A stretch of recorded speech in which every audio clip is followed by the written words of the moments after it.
Hello everyone. आज की इस वीडियो में हम आपको बताएंगे कि सीटेट दिसंबर 2022 में आपका जो क्वेश्चन पेपर आएगा उसमें जो क्वेश्चंस आएंगे उनकी लैंग्वेज क्या होगी। क्या क्वेश्चन सिर्फ हिंदी में आएंगे या क्वेश्चन सिर्फ इंग्लिश में पूछे जाएंगे, इंग्लिश भाषा में पूछे जाएंगे या फिर कोई और भाषा में। तो ऑनलाइन मोड की वजह से स्टूडेंट्स में ये बहुत बड़ा कन्फ्यूज़न है कि हो सकता है सारे क्वेश्चन सिर्फ इंग्लिश लैंग्वेज में ही पूछे जाएं, पर ऐसा नहीं है। इसमें आप सीटेट की इन्फॉर्मेशन बुलेटिन में साफ देख सकते हैं language of the question paper. Main question paper shall be bilingual, Hindi English. Bilingual मतलब है कि दो भाषा। तो आपका जो क्वेश्चन पेपर आएगा सीटेट का वो दो भाषाओं में आएगा, हिंदी में और इंग्लिश में। यानी कोई भी क्वेश्चन अगर है तो वो हिंदी में भी अवेलेबल होगा, हिंदी भाषा में भी अवेलेबल होगा और अंग्रेजी भाषा में भी वो अवेलेबल होगा।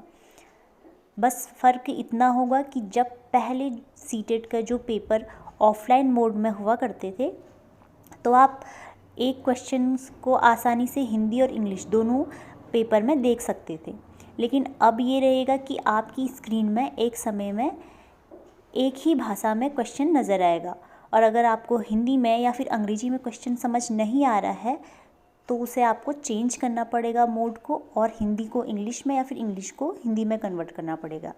यानी स्क्रीन में एक कोई भी क्वेश्चन जो है वो एक ही भाषा में एक बार दिखाई देगा। यदि आपको समझ नहीं आएगा तो आपको उसे चेंज करना पड़ेगा क्लिक करके, लैंग्वेज इंग्लिश टू हिंदी या हिंदी टू इंग्लिश। तो बस यही अंतर है और बाकी इसमें ऐसा कुछ नहीं है कि सिर्फ ऑनलाइन मोड होगा तो पेपर सिर्फ इंग्लिश में ही पूछा जाएगा या इंग्लिश भाषा का ही इस्तेमाल करके क्वेश्चन को पूछा जाएगा। पेपर के क्वेश्चन जो हैं हिंदी और इंग्लिश दोनों लैंग्वेज में आएंगे। बस कंडीशन ये रह जाएगी कि स्क्रीन पे एक बार में जो एक क्वेश्चन होगा वो एक ही भाषा में नज़र आएगा। और जबकि जब परीक्षा ऑफलाइन हुआ करती थी तो हम एक ही पेपर में हिंदी इंग्लिश आसानी से क्वेश्चंस को देख सकते थे। तो आज की इस वीडियो में इतना ही। आई होप आप समझ गए होंगे कि क्वेश्चन पेपर दोनों लैंग्वेज में आएगा। सीटेट से जुड़े मोर अपडेट्स के लिए आप हमारे चैनल से जुड़े रहें। वीडियो देखने के लिए आपका धन्यवाद।